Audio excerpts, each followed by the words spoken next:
1400 tahun yang lalu, Al-Quran telah menunjukkan kemukjizatannya dengan membahas seekor semut sebelum pada akhirnya ilmu pengetahuan modern baru mengungkap fakta tersebut pada abad 20 kemudian. Jadi sebelum ilmu pengetahuan modern ada dan sebelum diteliti, itu Al-Quran telah menyatakan terlebih dahulu tentang semut, bahwasanya semut itu bisa berbicara, bisa berkomunikasi, dan struktur tubuh semut itu unik gitu. Kita lihat dalam surat An-Naml ayat 18, bahkan sampai dijadikan nama surat semut dalam Al-Quran. Ya, ini uniknya Al-Quran. Jadi Al-Quran itu memention banyak hal ya, tapi unik, dan itu menunjukkan kekuasaan Allah pada akhirnya. Jadi dalam surat An-Naml ayat 18 disebutkan, hatta idza atau ala wadin namli qalat namlatun ya ayyuhan namlu dkhulu masakinakum la yahtimannakum Sulaimanu wa junuduhu wa hum la yash'urun.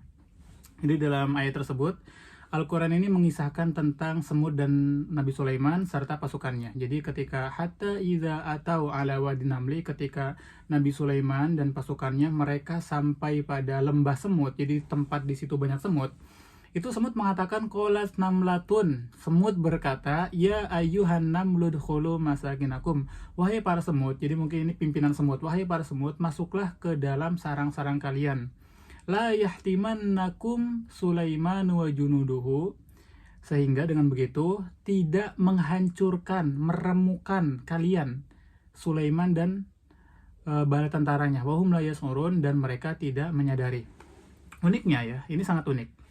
Pertama di situ Al-Quran menyatakan bahwasanya semut bisa berbicara, karena qolas namlatun, semut berbicara.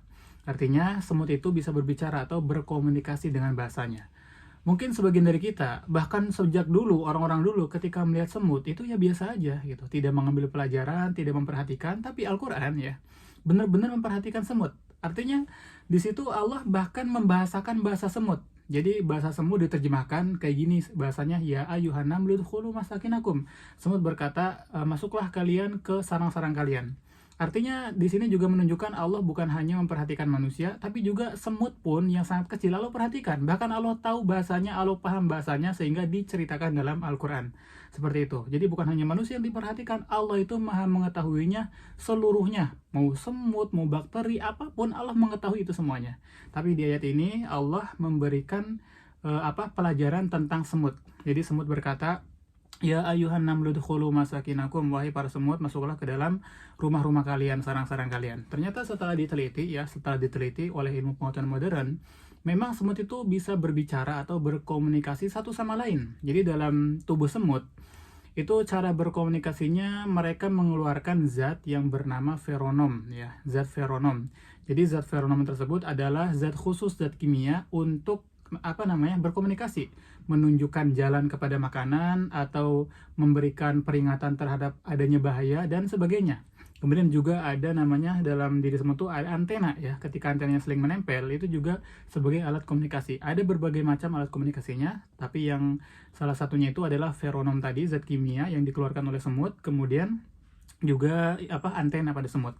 Sehingga semut dengan begitu itu mereka bisa berbicara, berkomunikasi satu sama lain, memahami satu sama lain.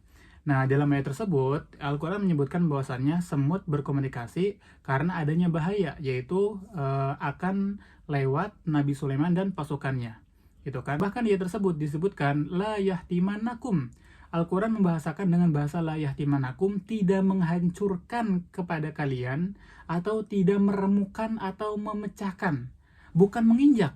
Jadi ketika Nabi Sulaiman akan lewat dan bala tentaranya lewat, harus kan biasanya bahasa normalnya, sehingga kalian tidak terinjak, atau sehingga Nabi Sulaiman dan bala tentaranya tidak menginjak kalian. Tapi Al-Quran membahasakan dengan la yahtimanakum, tidak menghancurkan, meremukan, atau memecahkan kalian. Karena yahtiman ini adalah menghancurkan, meremukan, atau memecahkan. Jadi seperti halnya kaca. Kenapa? Karena ya setelah diteliti juga, jadi bagian tubuh semut itu terdiri dari unsur seperti fitin. Jadi semut ini tubuhnya keras seperti kaca, jadi bisa pecah.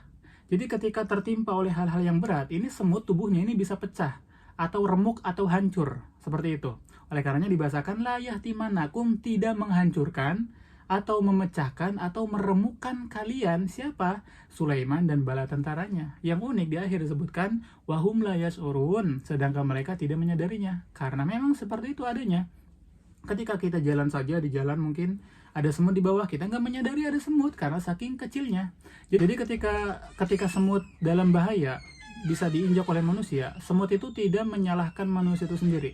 Jadi semut mengatakan wahum la yasurun, dan mereka tidak menyadarinya. Jadi ini cara semut memberikan pelajaran kepada manusia bahwasannya semut tidak pernah mencap atau melabeli manusia sebagai makhluk yang zalim, makhluk yang jahat, menginjak manusia semaunya, tidak. Tapi semut mengatakan wahum la yasurun, mereka tidak menyadarinya. Artinya semut memiliki sifat prasangka baik, husnuzon kepada siapapun termasuk manusia.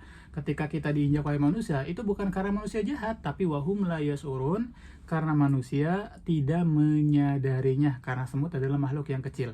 Jadi dalam ayat tersebut Allah ingin memberikan pelajaran bahwasannya semut adalah dari ciptaannya, tanda-tanda kekuasaannya.